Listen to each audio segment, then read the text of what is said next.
Good morning student. आज हम कक्षा 9वीं के विषय गणित के प्रश्नावली पाठ 6 शुरू कर रहे हैं। कक्षा 9वीं के छात्र ध्यान देंगे। आज हम पाठ 6 शुरू कर रहे हैं जिसका नाम है रेखाएं और कोण। हमारे पाठ 6 है, पाठ 6 है हमारा रेखाएं और कोण। रेखाएं और कोण, तो इनके बारे में अपन पहले इनके बारे में समझे कि रेखाएं क्या होती हैं, कोण क्या होते हैं, फिर अपन इसके अंदर जो सवाल है उनका अध्ययन करेंगे। तो पहले रेखाएं और कोण समझिएगा। रेखाएं क्या होता है? वह रेखा वह होती है जिसकी कोई सीमा नहीं होती, जिसे हम दोनों ओर अनिश्चित रूप से बढ़ा सकते हैं। तो रेखा की परिभाषा सुनिएगा और कॉपी में लिखेंगे सभी लोग। रेखा वह होती है जिसकी कोई सीमा नहीं होती, जिसे हम अनिश्चित रूप से दोनों ओर बढ़ा सकते हैं। रेखा वह होती है जिसकी कोई सीमा नहीं होती, जिसे हम दोनों ओर अनिश्चित रूप से बढ़ा सकते हैं, उसे रेखा कहते हैं। पुनः सुनिए, रेखा वह है जिसकी कोई सीमा नहीं होती, जिसे हम अनिश्चित रूप से बढ़ा सकते हैं। इसकी परिभाषा इस तरीके से लिख के और ये वाला चित्र बना देंगे और यहां नाम दे देंगे एल। ये एक रेखा है। ये जरूरी नहीं कि इतनी बड़ा हो, चाहे तो आप इसको और बड़ा कर सकते हैं, इसको और इधर भी बढ़ा सकते हैं और उधर भी बढ़ा सकते हैं। ये होता है हमारी रेखाएं, ये हमारी रेखा है। क्लियर है? इसके बाद हमको कोण के बारे में पढ़ना है। तो कोण, अब कोण के बारे में परिभाषा सुनेंगे कोण की। जब दो रेखाएं, कोण की परिभाषा सुनेंगे बेटा, जब दो रेखाएं एक दूसरे को प्रतिच्छेद करते हैं, जब दो रेखाएं एक दूसरे को प्रतिच्छेद करते हैं तो वहां पर बने झुकाव को कोण कहते हैं। पुनः मेरी बात ध्यान सुनिएगा।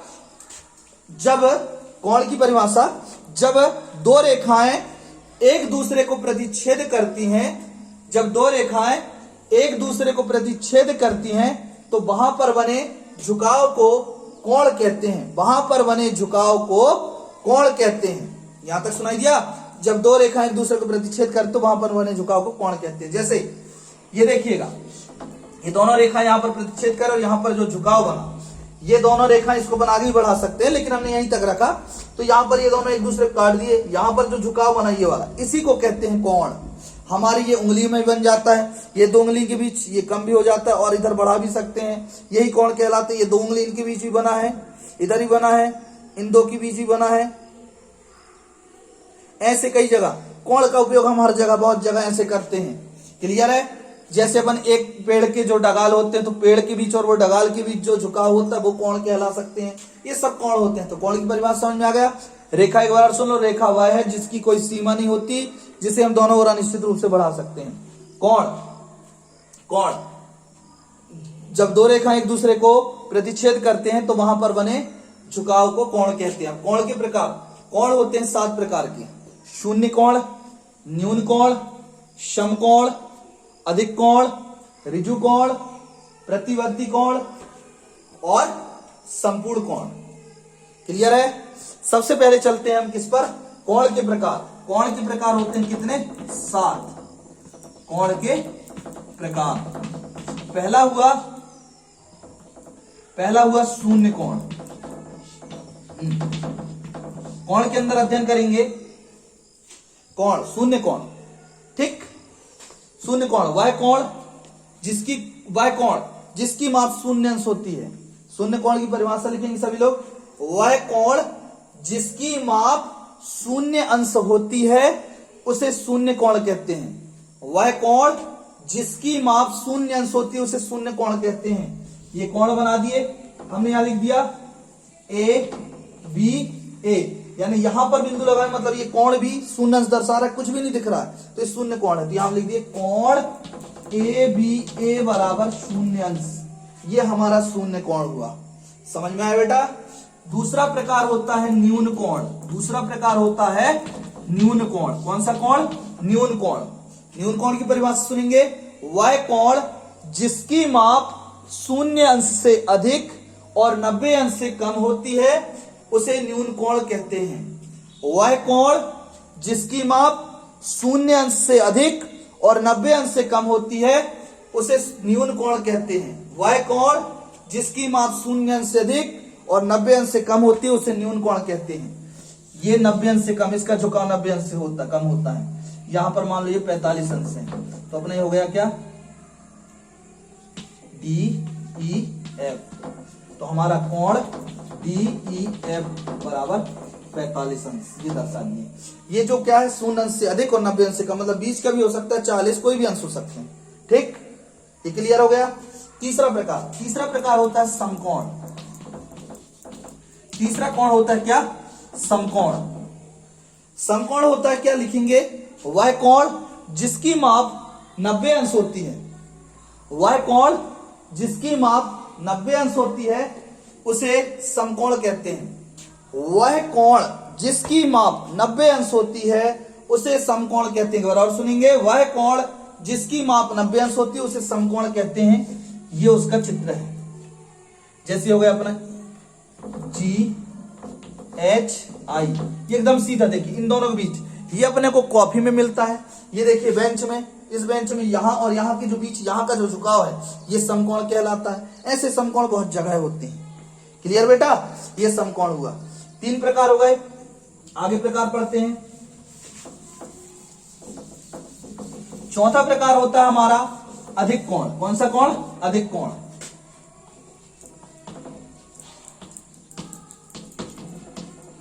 चौथा प्रकार है हमारा अधिक कोण। अधिक कोण मतलब वह कोण जिसकी माप 90 अंश से अधिक और 180 अंश से कम होती है। ध्यान से सुनेंगे सभी लोग, वह कोण जिसकी माप 90 अंश से अधिक और 180 अंश से कम होती है उसे अधिक कोण कहते हैं। पुनः सुनिए, वह कोण जिसकी माप 90 अंश से अधिक और 180 अंश से कम होती है उसे अधिक कोण कहते हैं। इसका चित्र देखेंगे, ये देखिए, अभी देखो ये न्यून, इधर होता है न्यून कोण, ये सीधा होता है 90, और इधर जब आ जाए, इधर आता है तो ये होता है अधिक कोण। तो यहां पर अपन लिख दिए, मान लो ये अधिक कोण हो गया। यहां पे नाम दे दिए, क्या हो गया था अभी, GHI, JKL। ये मान लो 120 अंश से। हमने समकोण को दर्शाया नहीं था। समकोण में आप लोग दर्शा लेंगे कोण, क्या नाम लिए थे, GHI। तो कोण GHI बराबर 90 अंश। ये आप समकोण वाले में जो चित्र बनाए हैं उसमें अपन यहां लिख देंगे कोण GHI बराबर 90 अंश। सभी लोग ध्यान सुनिए, जो समकोण का चित्र बनाए थे उसमें नीचे इसको दर्शा देंगे, कोण GHI बराबर 90 अंश। हाँ, तो हमारा क्या, कोण JKL बराबर कितने अंश, 120 अंश। ये 90 से ज्यादा, 180 अंश कम, इसको दर्शा देंगे कोण JKL बराबर 120 अंश। ये हमारा चौथा प्रकार। पांचवा है बेटा ऋजु कोण।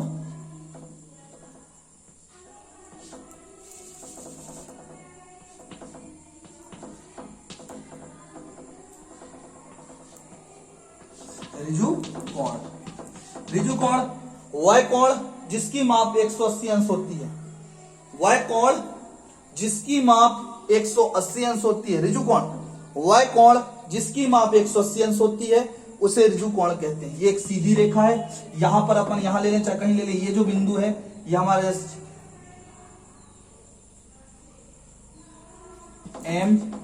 MNO, ये जो N है इन 180 अंश का कोण बना रहा है। इसको हम यहां भी ले लें तो भी 180 अंश कोण बनाएगा। तो हम यहां लिख देंगे कोण MNO बराबर 180 अंश। ये हमारा कहलाता है ऋजु कोण। यहां तक मेरी बात समझ में आया बेटा। ऋजु कोण की परिभाषा, वह कोण जिसकी माप 180 अंश होती है उसे ऋजु कोण कहते हैं। छठवा ऋजु कोण। ऋजु कोण के बाद होता है प्रतिवर्ती कोण। प्रतिवर्ती कोण छठवां प्रकार है हमारा प्रतिवर्ती कोण। ठीक बेटा, प्रतिवर्ती कोण वह कोण जिसकी माप 180 अंश से अधिक और 360 अंश से कम होता है।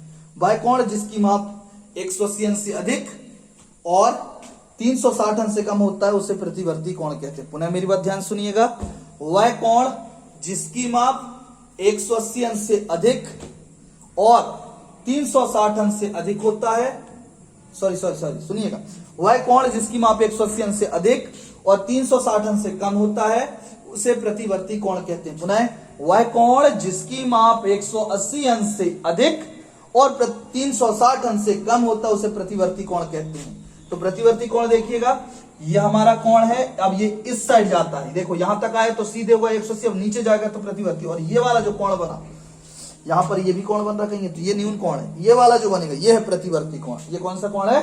प्रतिवर्ती कोण। मान लो ये कितना होगा 180 अंश से ज्यादा और 360 अंश से कम, तो मान लो ये 230 अंश है। ठीक, इसको हमने नाम दे दिया क्या? MNO, PQR।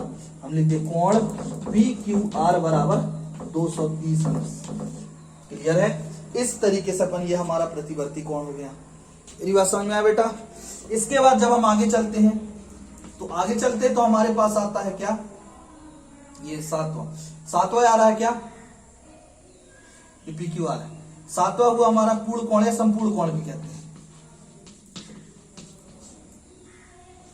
संपूर्ण कोण लिख देते, चलिए संपूर्ण कोण।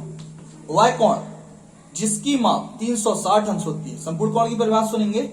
वाय कोण जिसकी माप 360 अंश होता है, वह कोण जिसकी माप 360 अंश होता है उसे संपूर्ण कोण कहते हैं। जिसका चित्र बना देते हैं P, यहां हमने ना ST, ये पूरा चक्कर लगा दिया, एक पूरी गोलाकार आकृति बना दी। तो देखिए एक जब पूरा चक्कर, जब अपन एक कोई भी सामग्री को पूर्णतः घुमा दे एक साइड, जैसे ये पुस्तक है, ये पुस्तक बंद है, ये शून्य कोण है। पुस्तक थोड़ा सा खुला न्यून कोण है, इतना खुला सम कोण है, इधर खुलने लगा ये अधिक कोण, और ये इसके ऐसे सीधे हो गया अधिक कोण, ये क्या ऋजु कोण, और इधर घूमने लगा प्रतिवर्ती, और ये पूरा पलट जाए इस तरीके से, तो ये कहलाता है संपूर्ण कोण। ठीक है, तो कोण हमारा क्या? कोण HTS बराबर 360 अंश। 360 अंश यानी हम एक चक्कर जब पूरा घूमते तो वो हमारा 360 अंश कहलाता है। क्लियर बेटा? यहां तक समझ में आ गया? हमने आपको रेखाएं बताया और इसके बाद कोण बताया और कोण के प्रकार बताए। रेखाएं में हम थोड़ा सा और कुछ बताना चाहते हैं। हमने रेखा बताया था, उसमें हमको क्या लिखना है? समांतर रेखाएं और असमांतर रेखाएं, दो चीजें लिखना है। रेखाएं पढ़े तो हमने रेखाओं के अंतर्गत हमको समांतर रेखा और असमांतर रेखा पढ़ना था, वो हमने बताना भूल गए, तो सुनिएगा। समांतर रेखाएं, समांतर रेखाएं वह रेखाएं जो एक दूसरे को कभी भी प्रतिच्छेद नहीं करती। समांतर रेखा की परिभाषा लिखना, वह रेखाएं जो एक दूसरे को कभी भी प्रतिच्छेद नहीं करती हैं समांतर रेखाएं कहलाती हैं। वह रेखाएं जो एक दूसरे को कभी भी प्रतिच्छेद नहीं करती हैं समांतर रेखाएं कहलाती हैं। ठीक है, वह रेखाएं जो एक दूसरे को कभी प्रतिच्छेद नहीं करती उसे कहते हैं समांतर रेखाएं। एक बार और परिभाषा सुन लो, वह रेखाएं जो एक दूसरे को कभी भी प्रतिच्छेद नहीं करती हैं उसे समांतर। इसको हम जितना बढ़ा दें इधर, इसको भी जितना बढ़ा दें, एक दूसरे को इधर कभी नहीं काट सकते। इधर भी बढ़ा दें तो नहीं काटेंगे, क्योंकि एकदम सीधे रेखा क्या होती है? एकदम सीधे जाएगी ना, उधर मुड़ गया मतलब वो दूसरा रेखा उपयोग हो गया, तो ये कहलाता हमारी समांतर रेखा, जैसे रेखा L और रेखा M। ठीक, इसके बाद होता है एक असमांतर रेखा। असमांतर रेखाएं, असमांतर रेखा की परिभाषा सुनना, वह रेखाएं जो एक दूसरे को प्रतिच्छेद करती हैं। वह रेखाएं जो एक दूसरे को प्रतिच्छेद करती हैं उसे असमांतर रेखाएं कहते हैं। वह रेखाएं जो एक दूसरे को प्रतिच्छेद करते हैं उसे असमांतर रेखाएं कहते हैं। जैसे एक ये हो गया और एक ये हो गया। अब ये देखिए, ये आगे जाकर इधर बढ़कर काट देगा, मतलब हम काट भी सकते हैं और नहीं भी काटा तो भी चलेगा। इधर देखिए, ये जाकर इधर आगे काट देगा, इसको, इस रेखा को काट देगा, मतलब एक दूसरे को काट देंगे, इसलिए इसे कहते हैं असमांतर रेखा। जैसे अपन मान लेते हैं ये रेखा क्या हो गया? रेखा X और रेखा Y हो गया। रेखा X और Y एक दूसरे को प्रतिच्छेद करती है तो असमांतर रेखा। वह रेखाएं जो एक दूसरे को प्रतिच्छेद करती है उसे असमांतर रेखाएं कहते हैं। क्लियर बेटा? यहां तक समझ में आया? इसके आगे अध्ययन करेंगे बाद में। धन्यवाद।